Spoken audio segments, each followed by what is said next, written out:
ওকে, একটা কোয়েশ্চেন যেটা একজন জিজ্ঞেস করেনি, আমার হচ্ছে 100 জন জিজ্ঞেস করেছে, সেটা হচ্ছিল তোমরা বেবি প্ল্যানিং কবে করবে। অ্যান্ড এই ফার্স্ট টাইম আমি তোমাদেরকে বলছি, যেহেতু heart to heart and no filters is there. Constant failure দেখছিলাম অন ইউটিউব, হয় না, ইউজুয়ালি হয় না। ওর ব্লগে করবো না, ভিউয়ারশিপ কমে যাচ্ছে।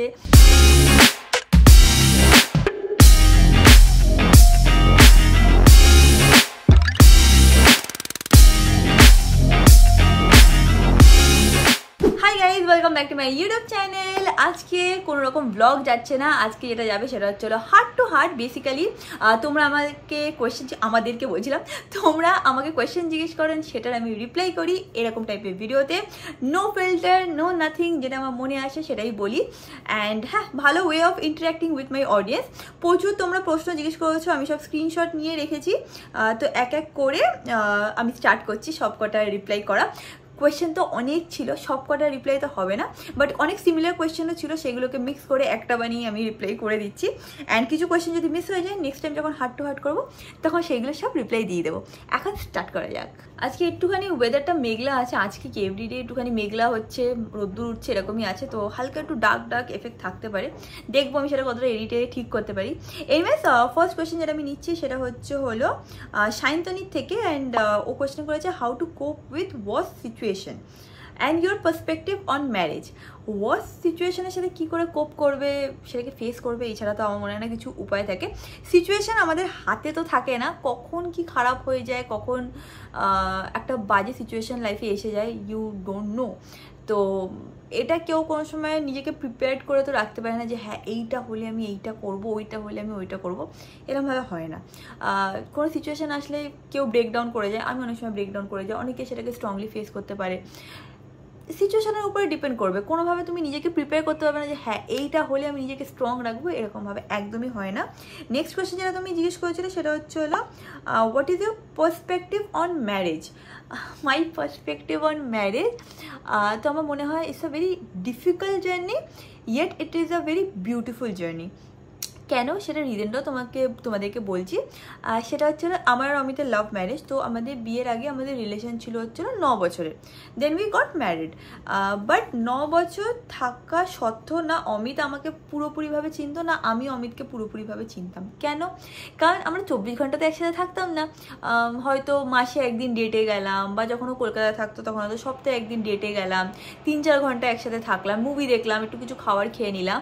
তো সেটাতে না তুমি কারো পুরোপুরি সে মানুষটা কেমন সেটা তুমি কোনোদিনই জানতে পারবে না। তুমি 9 বছর থাকো আর 90 বছর থাকো, তুমি জানতে পারবে না আনটিল আনলেস তুমি তার সাথে থাকা স্টার্ট করছো। সে কখন ঘুম থেকে ওঠে, ঘুম থেকে উঠে কি করে, তার খাওয়ার হ্যাবিট কি, মানে বাড়িতে কি খায়, কি পছন্দ করে, সেইগুলো তোমরা সব তখনই বুঝতে পারবে যখন কারোর সাথে তুমি 24/7 থাকবে, তার আগে বুঝতে পারবে না। তো ওটাই ইটস আ ডিফিকাল্ট জার্নি। যখন তোমার বিয়ে হবে তখন বুঝতে পারবে, ও আচ্ছা এইটাও করে, ও হয়তো আমার ব্যাপারে এরকম হবে, ও আচ্ছা রিয়াঙ্কার এটাও হ্যাবিট আছে। তো ইটস আ ডিফিকাল্ট জার্নি। মানে কেন বলতো, দুটো মানুষ তো ডিফারেন্ট হয়, এরকম তো হয় না যে একদম দুটো মানুষ একদম সিমিলার, একদম সেম মাইন্ডসেটে চলে, একদমই না। দুটো মানুষ ইউজুয়ালি ডিফারেন্ট হয়। অ্যান্ড তারা এই মানুষটা একটু কম্প্রোমাইজ করে, এই মানুষটা একটু কম্প্রোমাইজ করে, কিছু হ্যাবিট এই মানুষটা চেঞ্জ করে, কিছু হ্যাবিট এই মানুষটা চেঞ্জ করে, and together it's a beautiful journey. But হ্যাঁ, এইটা অ্যাডজাস্ট করতে প্রথম যেই বিয়ে করে তার একটু মনে হয় যে ও কেন এটা করলো, অপোজিট মানুষের মনে হয় ও কেন এটা করলো। But marriage is beautiful, but you have to give it little bit of time. বিয়েটা শুধু ফটোশ্যুটের জন্য না, বিয়েটা কিন্তু অনেক লম্বা একটা ব্যাপার। So be calm. যদি তোমাদের প্রথম বিয়ে হয়, there will be little bit issues. যেরকম প্রথম বিয়ের পর আমি তো এত নাক ডাকতে আমি ঘুমাতে পারতাম না। So those are the things. এখন কেউ নাক ডেকে যদি ফাটিয়ে দেয়, আমার ঘুম মানে এসেই যায়। তো আস্তে আস্তে উইথ টাইম সবাই কোপ করতে পারে, একটু টাইম দিতে হবে সব কিছুকে। একটা কোয়েশ্চেনের উপরে বেশি স্টাক হয়ে থাকবো না, অনেক কোয়েশ্চেন আছে, তাড়াতাড়ি করে রিপ্লাই করতে হবে। নেক্সট কোয়েশ্চেন করেছে সায়ন SHMI। আচ্ছা, তো ও লিখেছে, দিদি আমার একটা কোয়েশ্চেন আছে, ওভারথিঙ্ক থেকে কি করে মুক্তি পাওয়া যায়? মাঝে মাঝে আমি খুব ওভারথিঙ্ক করি, প্লিজ আমাকে একটুখানি জানিও। ওভারথিঙ্ক করার থেকে মুক্তি তো পাওয়া যায় না। আমিও এমন একটা মানুষ না যে প্রচণ্ড পরিমাণ ওভারথিঙ্ক করতাম, বা হয়তো এখনো অবধি একটু করি।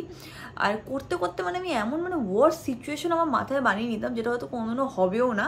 বাট হয় না, ওভারথিঙ্ক করতে যদি এটা হয়, যদি ওটা হয়, আমরা সবাই ওটা করি। তো সেটা থেকে মুক্তি পাওয়ার জন্য আমি এখন যেটা করি তোমাদের সাথে শেয়ার করবো, সেটা হচ্ছে আমি না কানে হেডফোন লাগাই আর আমি ঠাকুরের গান শুনি।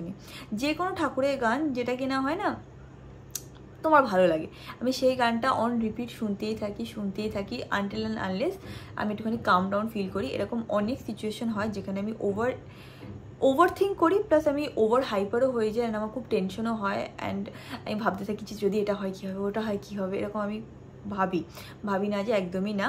বাট হ্যাঁ, তখন আমি মোস্টলি ঠাকুরের নাম করি বা ঠাকুরের গান শুনি। আমার মনে হয় যে ভগবানের কথা ভাবলে আমার মনে হয় যে he is there, he will protect me, and সব কিছু ইভেনচুয়ালি ঠিক হবে। এইটা আমি এখন যে পারছি সেটা না, মানে এখন পারছি, আগে যে সারা জীবন পেরে এসেছি সেটাও না। আস্তে আস্তে আমি শিখেছি, আর আস্তে আস্তে I am trying to be a better human, নিজেকে একটুখানি কাম ডাউন রাখার চেষ্টা করছি। একটা জিনিস হয়েছিল, আমি যখন পুনেতে ছিলাম, অমিত কলকাতায় ছিল, তো I was over thinking a lot, and আমার অবস্থা খুব খারাপ হয়ে গেছিলো।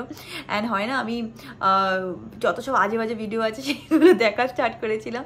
তারপর আমি জানতে পেরেছিলাম যে আমি হচ্ছিলো মুলাং 2, এখন ইনস্টাগ্রামে এটা খুব চলছে। মুলাং তোমরা যদি না জানো, মানে আমার যদি 20 তারিখে জন্ম, 20 মানে 20, তো আমি হচ্ছিলো মুলাং 2, মানে তোমাদের দুটো নাম্বারকে অ্যাড করে যেটা হবে সেটা হচ্ছিলো তোমার মুলাং। যেরকম অমিতে হচ্ছিলো 19, অ্যাড করে যদি সব করো তাহলে হচ্ছিলো 1, ও হচ্ছিলো মুলাং 1।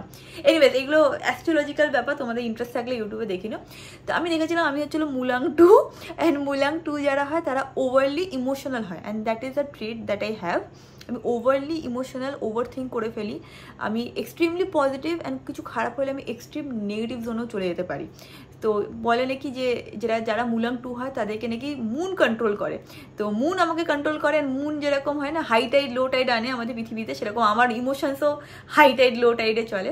তো সেটা সলিউশন হচ্ছিল মেডিটেশন। তো তুমি মুলাং 2 হও না হও, যদি তোমাদের এত ওভার থিঙ্কিং প্রবলেম থাকে, মেডিটেট করো, ভগবানের করে সব ছেড়ে দাও, আস্তে আস্তে ঠিক হবে। বলাটা খুব সোজা, করাটা খুব কঠিন, বাট ট্রাই করতে থাকো, আই এম শিওর ডেফিনেটলি হবে। আমিও নিজের মধ্যে আস্তে আস্তে করে ইম্প্রুভমেন্ট আনার চেষ্টা করছি, অনেকটা আমি ইম্প্রুভ করেওছি। আজকে থেকে 3 বছর আগে তো আমি আরও ওভার থিঙ্ক করতাম, বাট এখন একটু কম করি। ওকে, একটা কোয়েশ্চেন যেটা একজন জিজ্ঞেস করেনি, আমার হচ্ছে 100 জন জিজ্ঞেস করেছে, সেটা হচ্ছিলো তোমরা বেবি প্ল্যানিং কবে করবে? প্লিজ এই অ্যান্সারটা দিও হার্ট টু হার্টে। লিখেছে হচ্ছিলো লাইফ ক্যাপচার্ড। বেবি প্ল্যানিং, এই কোয়েশ্চেনটা অনেকেই তোমরা জিজ্ঞেস করেছো, and which is valid. I understand যে বিয়ে 3 বছর হয়ে গেছে, ইউজুয়ালি লোকে ভাবে যে after 3 years you will have a kid, যেরকম নর্মালি সোসাইটিতে হয়, and that is quite normal. I don't take any offence to it. ঠিক আছে, তোমরা জিজ্ঞেস করতেই পারো, ওটা এমন কিছু অত আমি এই ব্যাপারে যে খারাপ ফিল করি সেটাও না। তো thing is it will happen when it will happen, and এই ফার্স্ট টাইম আমি তোমাদেরকে বলছি, যেহেতু heart to heart and no filters is there. যারা কিনা আমার ডেইলি ব্লগ দেখো, আই থিঙ্ক তোমরা মোরালেস বোঝো যে Amit is not very fond of kids. মানে যারা প্রথম থেকে ভিডিও দেখে এসছো, আই থিঙ্ক তোমরা পুরো প্রপারলি ক্লিয়ারলি এভিডেন্ট যে Amit is not very fond of kids, and that is fine. মানে এটা কোনো লজিক না যে আমার বাচ্চা ভালো লাগে বলে পৃথিবীর সবার বাচ্চা ভালো লাগবে। সবাই কিন্তু, সবার মাইন্ডসেট কিন্তু ডিফারেন্ট। আমাদের হাতে যেরকম 5টা আঙুল সমান হয় না, সবার মাইন্ডসেটও কিন্তু সেম হয় না। তারপরে 5টা আঙুলের মধ্যে একটা আঙুল যে তার জন্য খারাপ হয়ে যায় সেটাও না। যে যেমন তাকে সেইভাবে অ্যাকসেপ্ট করতে হয়, and eventually together you have to grow, and লাইফটাকে আগাতে হয়। However I see a very big change অমিতের বিহেভিয়ারে যখন থেকে আমাদের লাইফে ম্যাঙ্গো এসছে, and somehow I feel definitely in the near future or in the far future we do want to be parents. At least I want to be a mother, and I'm sure he also wants to be a father someday in his life, যেটা কিনা hopefully recently or whenever he will be ready. But একটা জিনিস কি বলতো, I always believe কি কাউকে না কিছু জিনিসের প্রেশার দিয়ে করানো উচিত না, because these are big decisions in your life. মানে তুমি বিয়ে করবে কি করবে না, তুমি বাচ্চা নেবে কি নেবে না, আরও যা যা ডিসিশন থাকে যেগুলো কিনা খুব বড়ো ডিসিশন, কেউ বিজনেস করবে কি কেউ জব করবে, যেগুলো লাইফ চেঞ্জিং ডিসিশন হয় না, মানে এগুলো না কাউকে ফোর্সফুলি করানো উচিত না, until unless that person is ready for it. না হলে না তার সবসময় এটাই মনে হবে যে এ আমাকে ফোর্স করে করেছে, now I am feeling uncomfortable. So I never want that. আমি সবাইকে বলবো যে জাস্ট বিকজ সোসাইটি কিছু একটা জিনিস চাইছে বা তোমার পার্টনার কিছু একটা জিনিস চাইছে তাই জন্যই যে তোমার করতে হবে সেটাও না, আবার তুমি তোমার পার্টনারের কথা ভাববে না সেটাও না। So slowly talk about it, and eventually আস্তে আস্তে তোমরা ডিসিশন নিতে পারো। কিছু তো সোসাইটি প্রেশার থাকে, যেটা আমাদের উপরেও থাকে, বাট হ্যাঁ, hopefully in the near future, hoping for the best.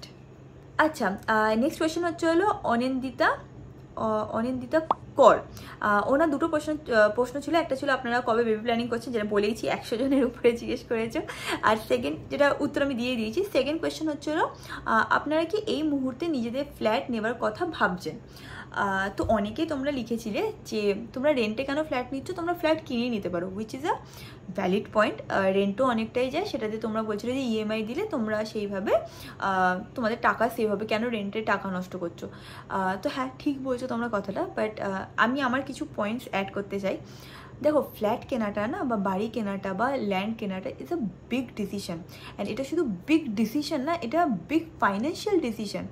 এটা কিন্তু খুব ইজি ব্যাপার না যে, আর আজকাল কলকাতার বুকে যদি দাঁড়িয়ে তোমরা কিছু কিনতে চাও না, একটা ফ্ল্যাট যদি কিনতে চাও না, 80 লাখ 90 লাখ 1 কোটি 1 কোটি 10 লাখ এর নিচে কিছু পাওয়াই যাচ্ছে না একটা সোসাইটিতে। যে কোনো মানে আমি এক সেকেন্ড, একটা ফোন আসছে, আমরা যত একটু রিসার্চ করি এখানে ওখানে একটু ভালো সোসাইটি দেখতে গেলে, বা যেগুলো অনলাইনেও দেখছিলাম বা দেখেছি, ইজ কোয়াইট এক্সপেন্সিভ। এরকম না যে আজকাল 30-40 লাখসের মধ্যে তুমি ভালো ফ্ল্যাট পেয়ে যাচ্ছ, ভালো এরিয়া পেয়ে যাচ্ছ, এখন আর সেটা নেই, ইজ কোয়াইট এক্সপেন্সিভ।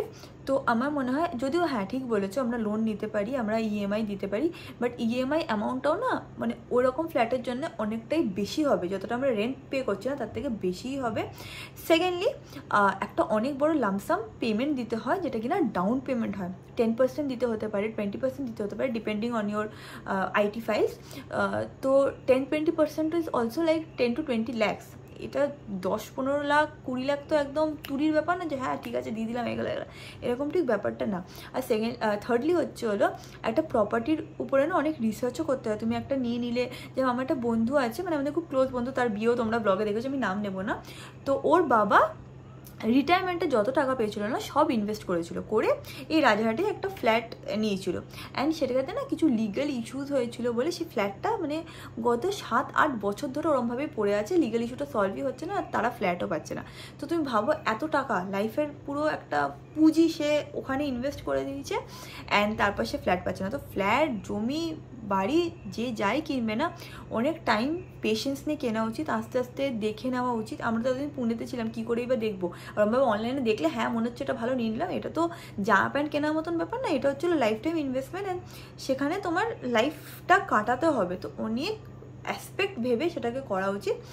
অ্যান্ড হ্যাঁ, তাই জন্য আমরা এখন ভাবছি না, আর এখন আমি আর অমিত দুজনেই কোনো এক্সট্রা ফাইন্যান্সিয়াল বার্ডেন নিতে চাই না যে আমাদের মাথার উপরে 1-2 কোটি টাকা লোন থাকবে কি 1 কোটি টাকা লোন থাকবে, এইটা আমি আর অমিত এই মোমেন্টে চাই না, 1-2 বছর আমরা চাই না। আমরা অন্যদিকে এখন ফোকাস করতে চাই, যখন মনে হবে যে হ্যাঁ আমরা একটু ঠান্ডা ফিল করছি, একটু বেটার ফিল করছি, কারণ এত আনস্টেবল চলছে না লাইফটা, যে সবসময় এত বড় বড় ডিসিশন নিতে ইচ্ছা করে না। লাস্ট ইয়ার আমি আমার বিজনেস দিয়েছি, তো ওখানেও একটা ফাইন্যান্সিয়াল ইনভেস্টমেন্ট হয়ে গেছে, তো ওরমভাবে হুটহাট ইনভেস্ট করাটা আমার মনে হয় না উচিত। যারাই ফ্ল্যাট কিনবে, বাড়ি কিনবে, আমার একটু ঠান্ডা মাথায় ভেবে চিন্তেই করা উচিত। অমিতও একটা গাড়ি কিনেছে, সেটারও ইএমআই চলে, সো হ্যাঁ অনেক ইএমআই আছে, আর আরও এক্সট্রা প্রেশার এই মোমেন্টে নিতে চাইছি না, ডেফিনেটলি ইন দ্য ফিউচার। আচ্ছা, দেবলীনা লিখেছে, দিদি কোনো কিছু নিয়ে টেনশানে থাকলে বা লাইফে কোনো কিছু সাকসেসফুল বা কোনো কিছুতে সাকসেসফুল হচ্ছে না, বারবার আনসাকসেসফুল হচ্ছি, ওর কথা লিখেছে, কি করব দিদি প্লিজ আমাকে একটুখানি জানিও। তো দেখো, এটা তো যার যার কপালের ব্যাপার, অনেক সময় কেউ একটা কিছু করেন একবারই সে সাকসেসফুল হয়ে যায়, অ্যান্ড অনেকে আছে 10টা জিনিস করেন, 10টা জিনিস পরপর ফেল হতে থাকে। তো কি ইজ পারসিস্টেন্ট থাকো অ্যান্ড করতে থাকো। নাও আমি আমার এক্সাম্পল দিয়ে বোঝাচ্ছি। আমি একটা ইউটিউব চ্যানেল খুলি, যেটার নাম ছিল রিয়াঙ্কা সরকার। সেখানে আমি 2 থেকে আড়াই বছর ভিডিও দিয়েছি, আর ভালো কোয়ালিটির ভিডিও দিতাম। আমার একটা ডিএসএলআর ক্যামেরা আছে, যেটার নাম হচ্ছিল নিকন 5200। তো ওটা আমি কিনে ওখান থেকে শ্যুট করতাম, আমি অ্যাডোব প্রিমিয়ার প্রোতে এডিট করতাম, আমি লাইটস কিনেছিলাম, রিং লাইট ছিল আমার, একটা ভালো করে প্রপার কোয়ালিটিতে ভিডিও বানানোর চেষ্টা করতাম। 2 থেকে আড়াই বছর হয়ে গেছিলো, আমার কোনোভাবেই সাবস্ক্রাইবার বাড়ছিল না, 6000 কি 7000 সাবস্ক্রাইবার ছিল, তো কোনোভাবেই আমার সাবস্ক্রাইবার পাচ্ছিল না। অ্যান্ড তারপর আমি পশপ্যালের চ্যানেল 2 থেকে আড়াই বছর যখন ওটার অলরেডি বয়স হয়ে গেছিলো চ্যানেলটা, তখন আমি পশপ্যালের চ্যানেলটা খুলি, অ্যান্ড পশপ্যালেটা আমি দেখেছিলাম 2-3 মাস থেকেই না সাবস্ক্রাইবার আসা স্টার্ট হয়ে গেছিলো। তো ইউ ডোন্ট নো যে কখন তুমি সাকসেসফুল হবে বা কোনটা চলবে বা কোনটা চলবে না। দ্য থিং ইজ কে যখন ওই 2-2.5 বছরে আমি কনস্ট্যান্ট ফেলিয়ার দেখছিলাম অন ইউটিউব, তখন কিন্তু আমি হাল ছাড়িনি। আই ওয়াজ লাইক না, আমার ভিডিও আপলোড করতেই হবে, আমার আগাতেই হবে, আমি এই লাইনে আগাতে চাই, তো আমি আগেই গেছিলাম। তো যদি তোমার লাইফে ফেলিয়ারও দেখো না, ইট ইজ ওকে, সবাই লাইফে ফেলিয়ার দেখে, এমন কেউ নেই যে এসে বলবে আমি তো একদম গেছিলাম আর হয়ে গেছিলাম, হয় না, ইউজুয়ালি হয় না। তো ফেলিয়ার দেখলে দেখো, বাট তুমি কন্টিনিউয়াসলি তোমার এফর্টটা পুট করতে থাকো। অ্যান্ড এফর্ট পুট করা মানে এ না যে আচ্ছা ভিডিও দিতে হলো বলে দিতে, আমি আমার দিক দিয়ে বলছি, তোমরা যে লাইনেই আছো সেই লাইনে তোমরা তোমাদের মতনভাবে পুট করে নিও। এরকম না যে ভিডিও দিতে হলো বলেই দিয়ে দিলাম, এরকম না। প্রপার কি আমি এডিটিংটা শিখছি, প্রপার কি আমি এটাকে ভালো করে করতে পারছি, আচ্ছা আমি কি প্রেজেন্টেশনটাকে একটু চেঞ্জ করতে পারছি। কনস্ট্যান্টলি তুমি যদি তোমার এফর্টটা পুট করতে থাকো, তুমি নিজেকেও ইমপ্রুভ করবে, অ্যান্ড তোমার কন্টেন্টও ইমপ্রুভ হবে, অ্যান্ড ইভেনচুয়ালি তুমি হয়তো সাকসেসফুল হতে পারো। হয়তো কেন বলছি, কারণ অনেক লাইনে না তুমি হাজার চেষ্টা করলেও সাকসেসফুল হতে পারবে না, বিকজ একটা লাক ফ্যাক্টরও থাকে। হ্যাঁ আমি বলছি একটা লাক ফ্যাক্টর আছে, বাট লাক ফ্যাক্টর তো আমরা জানি না যে আমাদের ফরে আছে কি এগেনস্টে আছে। তো ইউ কিপ অন ট্রাইং, ভগবান সব দেখে, তোমাদের সব রকম এফর্টই ভগবান দেখবে, অ্যান্ড ইভেনচুয়ালি যেটা তোমার পাওয়ার সেটা তুমি পেয়ে যাবে। একজন ইউজারের নাম হচ্ছিল SAR স্যার 9480, ও লিখেছে ওর নাকি ফেস নেক পায়ের রং পুরো আলাদা হয়ে যাচ্ছে। 16 বছর বয়সে, আমারও এটা হতো, লিখেছে ওর 16 বছর বয়স। তো 16 বছর বয়সে যদি আমি আমার পিকচার দেখাই না, আই ওয়াজ এক্সট্রিমলি ট্যান। কেন, তখন খেলতে যেতাম, মাছ পাশতে যেতাম, দৌড়াদৌড়ি করতাম, তো ট্যান হয়ে যাওয়াটা কয়টা নর্মাল থিং। তখনকার দিনে আমাদের মারা আমাদের সানস্ক্রিনও লাগাতো না, আমি তো অনেক বয়স অবধি সানস্ক্রিন কি জানতামও না, বাট এখন সবাই মোরলেস লাগায় সানস্ক্রিন। তো পারলে একটা ভালো দেখে সানস্ক্রিন কিনে নিও, সেটাকে ইউজ করা স্টার্ট করো। ইমিডিয়েটলি তো ডিফারেন্স দেখতে পাবে না, 6 মাস 9 মাস ইউজ করতে থাকো, দেখবে ডিফারেন্স কিন্তু পাবে দেখতে। অ্যান্ড যদি খুব বেশি ট্যান্ড হয়ে যাও তো একটুখানি দই আর একটুখানি হলুদ মিক্স করেও লাগাতে পারো, খুবই ভালো এফেক্টিভ, বাড়িতে বেশি খরচাও হবে না, ইউজ করে দেখতে পারো। অনেকে তোমরা লিখেছিলে যে তুমি ভ্যানিটি কবে নেবে, খুব শীঘ্রই নেবো, কয়েকটা জিনিস অলরেডি অর্ডার করা আছে, সেইগুলো আসুক, তারপর ভ্যানিটিটাও নেবো। সব কিছু তো লাগবে, কারণ ভ্যানিটি ছাড়া মেকআপ করতে বা স্কিন কেয়ার করতে খুব অসুবিধা হবে। এখন তো আমি বেসিনে করে নিচ্ছি, বাট হ্যাঁ ভ্যানিটি নিয়ে নেবো। কবে নেবো সেটাই হচ্ছে হলো প্রশ্ন, বাট হয়ে যাবে সামনে, আর 15-20 দিনের মধ্যে হয়তো হয়ে যেতে পারে। নুরশা লিখেছে দিদি জুতো কবে কিনবে, ব্র্যান্ডেড জুতো নিও। জুতো কিনবো, আমার কাছে আছে কয়েকটা জুতো, বাড়িতেও আছে শ্বশুর বাড়িতেও আছে, সেইগুলোও নিয়ে আসবো, কিনবো। আমি জানি তোমরা এটা কেন বলছো, বাট হ্যাঁ কিনবো। তোমরা টিভিটা কত ইঞ্চের নিয়েছো? I think 65 inch. দিদি আমি একটা বিজনেস করতে চাই, কিছু আইডিয়া দিও। বিজনেস কোনটা তুমি করতে চাও সেটা তো তোমার নিজেরই বুঝতে হবে। এখন আমি ফেসবুক গ্রুপে দেখি অনেকে অনেক টাইপের বিজনেস করে, কানে দুলের বলো, শাড়ির বলো, ব্লাউজের বলো, হাতের চুড়ির বলো, তারপরে হোম ডেকরের বলো, নানা টাইপের বিজনেস আমি অনেক গ্রুপে আমি আছি টুকটাক, মিশন ইম্পসিবল, বিং গর্জিয়াস, এরকম ডিফারেন্ট গ্রুপে আমি বসে একটু লাইফ টাইপ দেখি। তো আজকাল আমি দেখি প্রচুর মেয়েরা এরকম ছোটো ছোটো বিজনেস স্টার্ট করেছেন, সেই ছোটো বিজনেসগুলো কত বড় হয়ে গেছে। তো আইডিয়াটা নিজে বার করতে হবে, বাট হ্যাঁ অপরচুনিটি তো এখন অনেকই আছে, অনলাইনের জগতে অনেক অপরচুনিটি আছে, চাইলে পারবে করতে। তিতলি পাল লিখেছে ফ্ল্যাট হান্ট জার্নি নিয়ে কিছু বলো। ফ্ল্যাট হান্ট আমি করিনি, এটা অমিত করেছিল, ও মেনলি অনলাইনেই দেখেছিল। তারপর যখন ও কলকাতায় এসেছিল আই থিঙ্ক 7টা থেকে 8টা ফ্ল্যাট দেখেছিল, বাট এটাই ওর সব থেকে পছন্দ হয়েছিল, কারণ এটা নতুন ফ্ল্যাট। অমিত একটুখানি নতুন যে ফ্ল্যাটটা আছে সেটাকে রেন্টে নিতে বেশি প্রেফার করে। আমাদের পুনে ফ্ল্যাটটা যেটা ছিল সেটাও নতুন ফ্ল্যাট ছিল, অমিত ফার্স্ট টেনেন্ট ছিল, শুধু অমিত তো ছিল না, অমিত আর বিবেক ছিল তখন একসাথে। তো হ্যাঁ এটাই হচ্ছিল জার্নি, এটার ব্যাপারে বেশি ভালো অমিত তোমাদেরকে বলতে পারবে। বিয়াস চ্যাটার্জি লিখেছে হোয়াট ইজ দ্য কি to manage relationship in a long way, please এটা নিয়ে কিছু বলো, ইউর পার্সোনাল এক্সপিরিয়েন্স। আচ্ছা ম্যানেজ রিলেশনশিপ মানে লং টার্ম রিলেশনশিপ ম্যানেজ করার কি উপায়? কোনো উপায় নেই গো, মানে উপায় কিছুই নেই। কোন সময় ঝগড়া হবে সেটাকে অ্যাভয়েড করতে হবে, কোন সময় ইগো ক্ল্যাশ হবে সেটাকে অ্যাভয়েড করতে হবে, স্পেশালি যদি তোমরা সেম এজের হও বা সেম ক্লাসমেট হও, যেরকম আমি আর আমি সেম ক্লাসে সেম স্কুলে, তো ওখানে একটুখানি ইগো ক্ল্যাশ হতে পারে। বাট একটা কথা মাথায় রাখো যে রিলেশনশিপ ভাঙতে তুড়ি লাগে, বাট জুড়ি রাখতে অনেক কষ্ট হয়। অনেক টাইমে আমারও অমিতে ব্রেকআপও হয়ে যেত, আবার প্যাচ আপও হয়ে যেত, ভালোবাসা থাকলে প্যাচ আপ হয়ে যাবে। তো হ্যাঁ ওরমভাবে দেখো কোনো ওরকম রুল তো হয় না, শুধু একটাই জিনিস যেটা আমি তোমাদেরকে বলতে চাই সেটা হচ্ছিলো ইগোকে মাঝখানে আসতে দেবে না। ইগো খুব বাজে জিনিস, যে ও আমাকে এটা বললো ঠিক আছে আমি ওর মুখ দেখবো না, ও আমাকে এটা বললো ওর সাথে আমি থাকবো না, এটা করো না। নিজেকে ঠান্ডা করবে, ওই সিচুয়েশানে হয়তো মাথা গরম হতেই পারে, বাট তারপর নিজেকে ঠান্ডা করবে। অ্যান্ড একসাথে থাকার মজাও আলাদা আছে। অনেক বছর যখন তোমরা একসাথে থাকবে না তখন অনেক মেমোরিজও থাকে, যেরকম আমার অমিতে কোনোদিনও টপিকই শেষ হয় না, কেন স্কুলে এটা হয়েছে নি, সেই ম্যাম এই করেছে ওই করেছে, কিছু না কিছু চলতেই থাকে। তো অনেক বছরের রিলেশনশিপেরও মজা আছে। অনেকে বলে অনেক বছর তুমি কারোর সাথে থাকলে খুব বোর হবে, কি কথা বলবে বুঝে পাও না, আমার তো মনে হয় অপোজিট। অনেক বছর ধরে যদি তুমি কারোর সাথে থাকো তাহলে তার সাথে অনেক টপিকও থাকে কথা বলার। অ্যান্ড হ্যাঁ মানে whatever makes you comfortable. But হ্যাঁ একটা কথা মনে রাখো কি ইগোকে আসতে দেবে না অ্যান্ড সেলফ রেসপেক্টকে মানে যেতে দেবে না। রিমি মণ্ডল লিখেছে আকাশদার বিয়ে কবে হচ্ছে, এই কোয়েশ্চেনটার উত্তর দাও। রিমি মণ্ডল আমার মানে এভরিডে যে একজন কমেন্ট করে ওর মধ্যে একজন হচ্ছিল রিমি মণ্ডল। এবং কমেন্ট হয় না, যারা কিনা রেগুলারলি কমেন্ট করে তাদের মুখ মোটামুটি আমার মনে থাকে। আকাশ মানে ভাইয়ের বিয়ে কবে হবে? ভাইয়ের বিয়ে তো খুব দূরের কথা, এখন অবধি দু ফ্যামিলি মিটই করেনি, হয় না? মানে অবভিয়াসলি আমরা তাদেরকে জানি, মানে চিনি, তারাও আমাদেরকে চেনে, বাট এখনও অবধি অফিসিয়ালি আমরা মিট করিনি। হোপফুলি এই ইয়ার হয়তো দু ফ্যামিলি মিট করবে অ্যান্ড বিয়ে আই ডোন্ট নো 1-2 বছরে হবে। ওদের বয়স এখনও অবধি কমই আছে, তো আই ডোন্ট নো, এটা তো ভাই ভালো বলতে পারবে, আমি কি করে বলবো। বাট যতটা আমি গেস করতে পারছি হয়তো এই বছরই মানে দু ফ্যামিলি মিট করবে। মেবি নেক্সট ইয়ার এনগেজমেন্ট হতে পারে অ্যান্ড তারপরের বছর হয়তো বিয়ে হতে পারে, এটা আমার গেস, আই ডোন্ট নো, এটা তাদের প্ল্যানিং, তারা ভালো বলতে পারবে।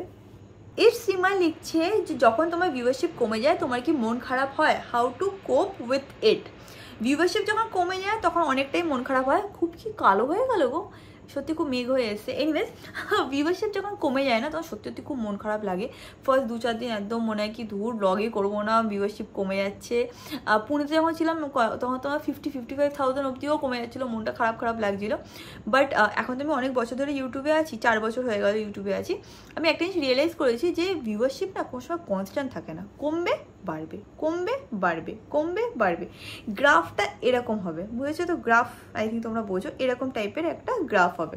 কোনোদিনের এটা পসিবল না যে কারো ভিউয়ারশিপ সবসময় হাই থাকবে বা কারো ভিউয়ারশিপ তুমি যদি ভালোভাবে কন্টেন্ট বানাতে থাকো সবসময় লো থাকবে।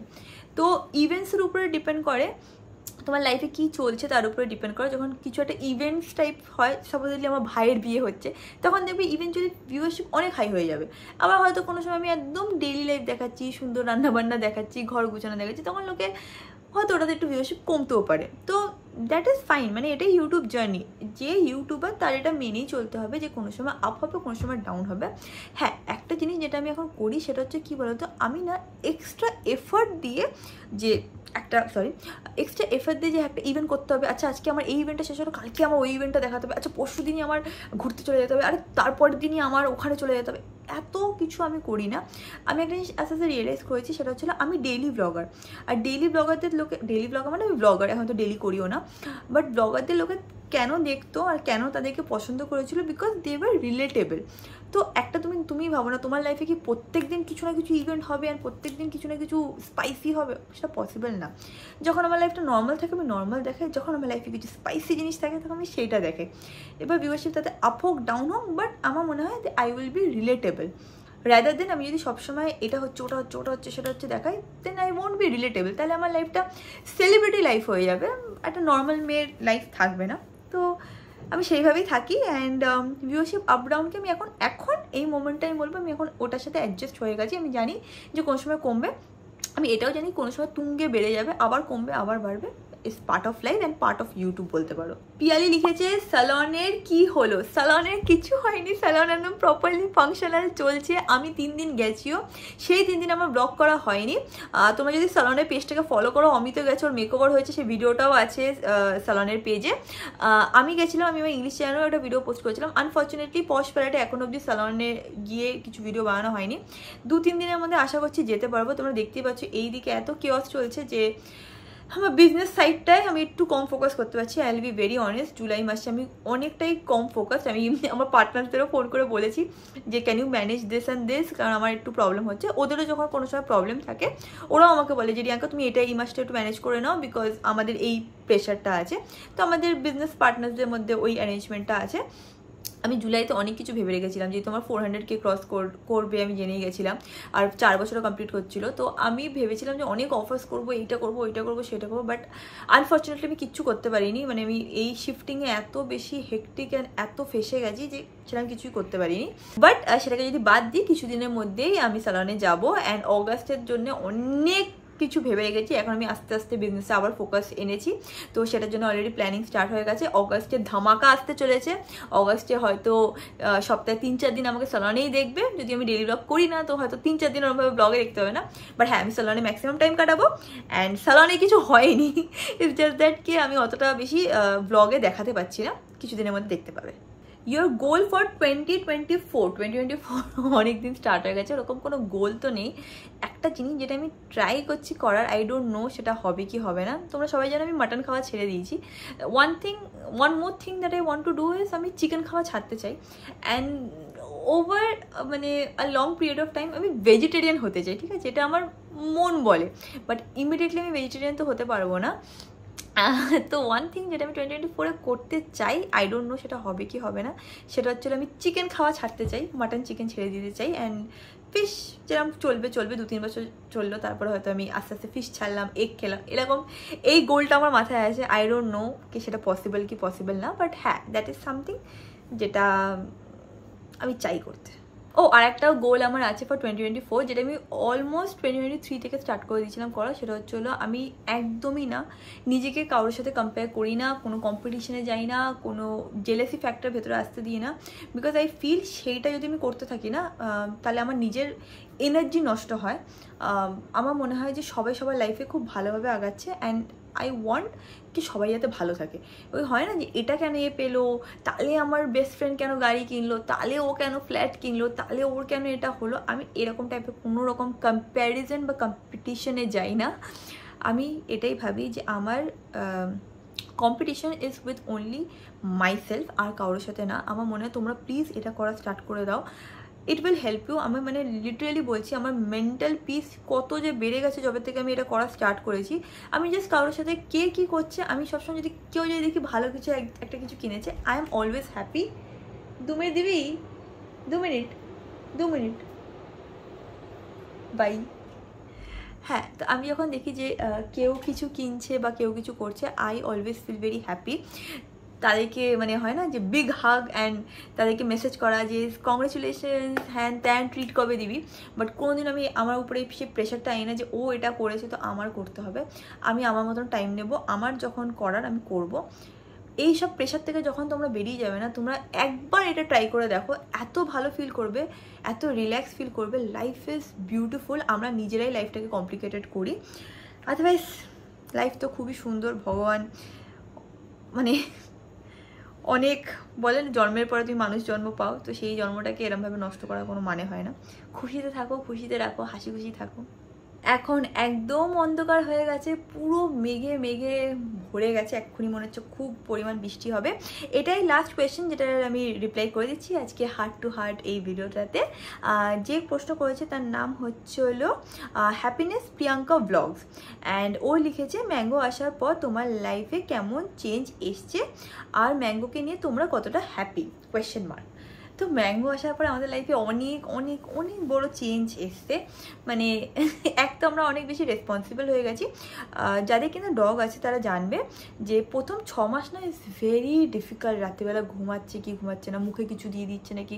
আমি আর আমি 24 ঘন্টা অন অ্যালার্ট থাকি যে ওর মুখে কিছু দিয়ে দিল নাকি, কখনো সুসু করছে বা কি করছে। তো ওকে নিয়ে সবসময় মানে আমরা চিন্তায় থাকি, ঠিক মতো টাইমে ও খেলো কি না, ঠিক টাইমে ও জল খাচ্ছে কি না, এটা করছে কিনা, ওটা করছে কিনা। ইটস কোয়াইট আর টাস্ক প্রথম 6 মাস যখন ওরা ওই পাপি স্টেজে থাকে। And at the same time এত ভালো লাগে না, ওকে যখন সকালবেলা ঘুম থেকে উঠি, আর আমি ঘুমাই তো, আর ও আমাদেরকে ঘুম থেকে ওঠায়। তো সকালে উঠে এরমভাবে, আমি যখন পুনেতে ছিলাম এখানে তো আমার বেড সাইডটা এই পাশে ওই পাশে আসতে পারে না, বাট পুনেতে আমার বেড সাইডে এসে আমি যখন চোখটা খুলতাম দেখতে এরকম করে ও আমার দিকে তাকিয়ে আছে, মানে ওঠো এরকম এসে বলতো।